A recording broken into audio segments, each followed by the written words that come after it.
Yeah, it's Rob here from Don Broco. And yeah, we're heading back to Australia very soon indeed. It's going to be the first tour back touring this new material. We've been working on a new album last, year and a bit now. And it's very, very close to being finished. So this will be the first time we actually get back on the road and to play any of this new stuff, which is really exciting. First time I've been on the road in a year and a half. So yeah, Wow. we're excited. Nice, brother. Nice. Now, as you say, Don Broco have just announced your next world tour. It's going to be kicking off in Australia in September, starting in Brisbane on the 4th. Then you hit Sydney, Melbourne, and Adelaide and finish in Perth on the 9th of September. Like, it's less than 2 months away, bro. You're not leaving yourself much time. No, we I think in an ideal world we would have we would have had the album, you know, done and dusted. I mean, the original plan was like, oh, we'll finish it end of last year.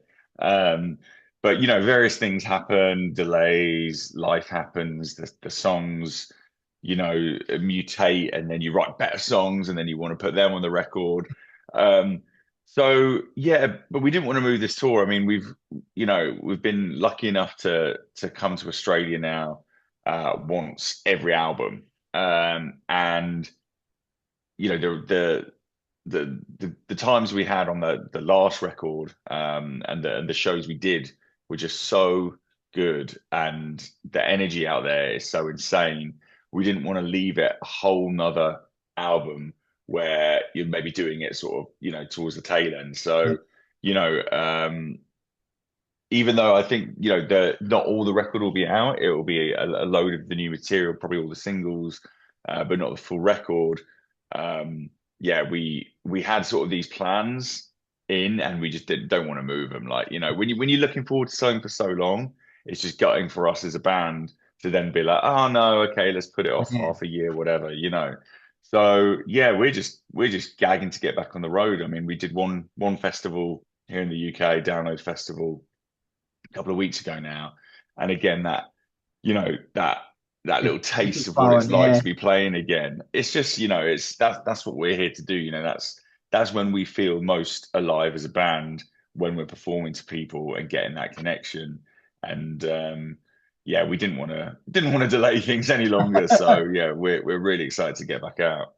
Very cool. So you haven't been here since May 2023, mate. So what's changed with the band in between visits? I mean, like, yeah, so it would have been that would have been sort of as we'd just done I think we were like probably full steam ahead into our album campaign then. Um, and yeah, basically since then we toured a ton in America. That's obviously it's so much for America to do. Big one, yeah. Um, and I don't think we'd been there properly before that on that cycle. So I think I could be wrong, but I think we did two tours out there. Right. After we came to Australia, we did support run, which was amazing with Pierce the Veil and the Used, and just the biggest shows we've ever done in the States. And then did our headline run, and basically since then we've just been sort of hard at work. We've been trying to create the new sound, figure, firstly, for us, it's very much, songwriting and soundscaping.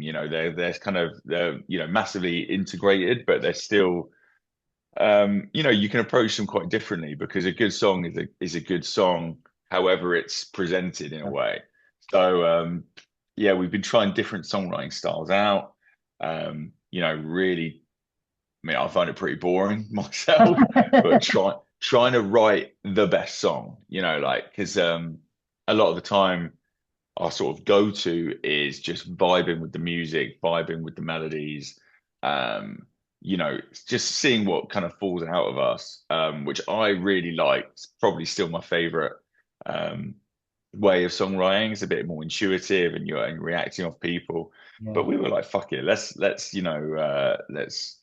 give it a go and try and write some songs as you know proper songwriters would, That's what um, real people do. where we're real people, and which was is actually really fresh for us. So it's kind of different, actually getting in a room, just pulling out the acoustic, getting on a piano, writing lyrics first, which is again something that doesn't usually come.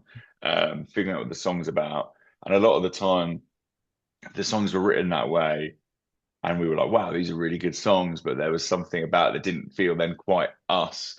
So Mm. then we had to like broco it up and throw in some mentalness to sort of still give it that uniqueness and originality that we're kind of always striving for. So it's been we've tried a load of different things out. We've I think so we're probably about 2 or 3 songs away now from finishing the record. That solid, making decisions what's going to be on there. Um, and yeah, it's definitely the longest we've written an album apart from in lockdown.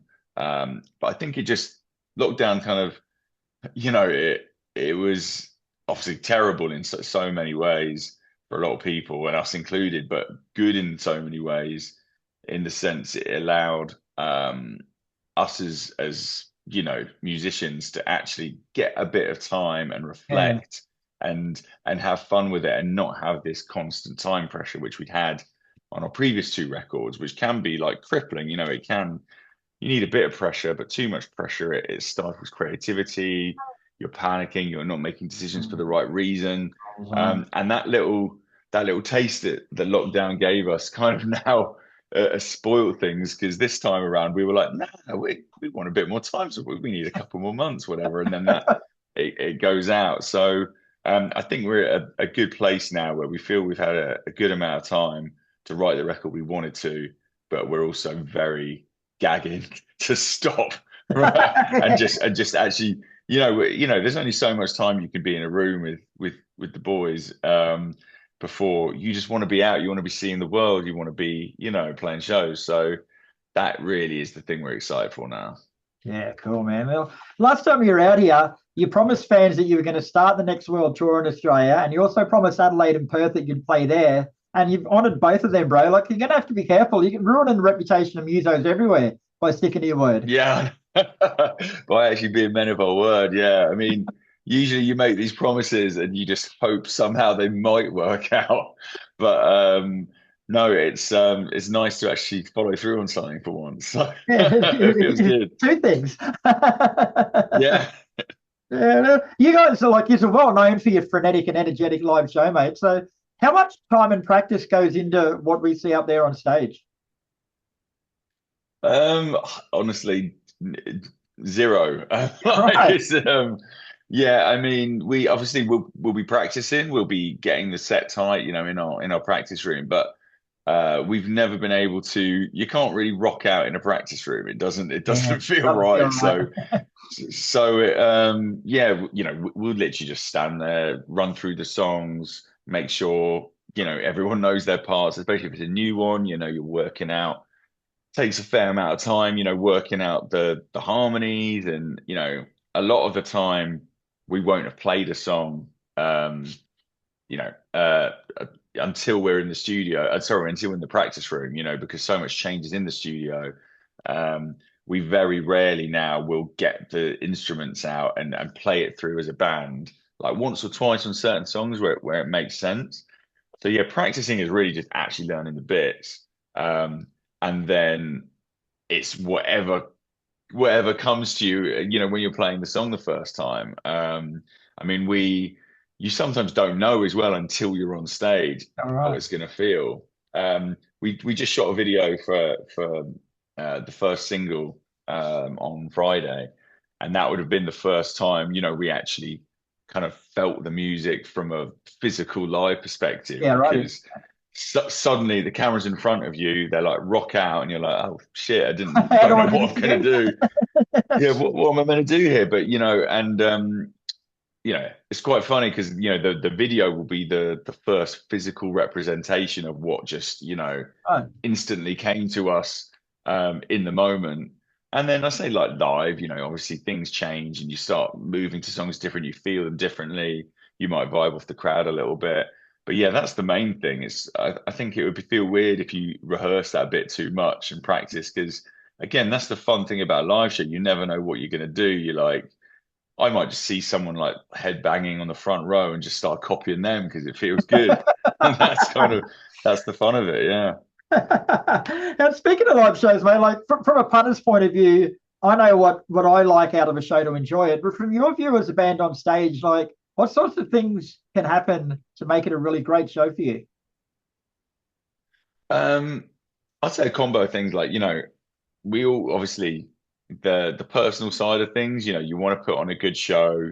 You want to there's I'd say there's a number of things you can get away with before it's like a show ruiner for your own performance. I could probably hit about I'm getting better at it. When we were started out, we used to be perfectionists, and we were perfectionists, but not that good. So it would be horrible because you'd be messing stuff up, hitting wrong notes, and you just be like gutted after a show. And I think as time went on, you realize that's live music. That's what happens. No one's perfect, and it's about these little mistakes live that create a live environment. That's why people are there to see people performing. They don't want to see a load of robots on stage Robot, playing yeah. something perfectly.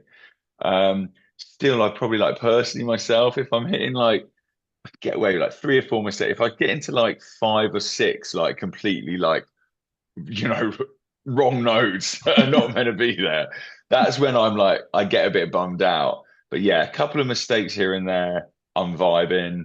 Um, Looking around, seeing my boys having a good time, like that's obviously a big part of it as well. Like, it can be a show ruiner when you look at either way and someone's like just, you can Yeah, tell when yeah, someone's not having a good show a lot of the time. yeah. And then you have to just stop looking at them so you can keep having a good one. Get out of my eye line.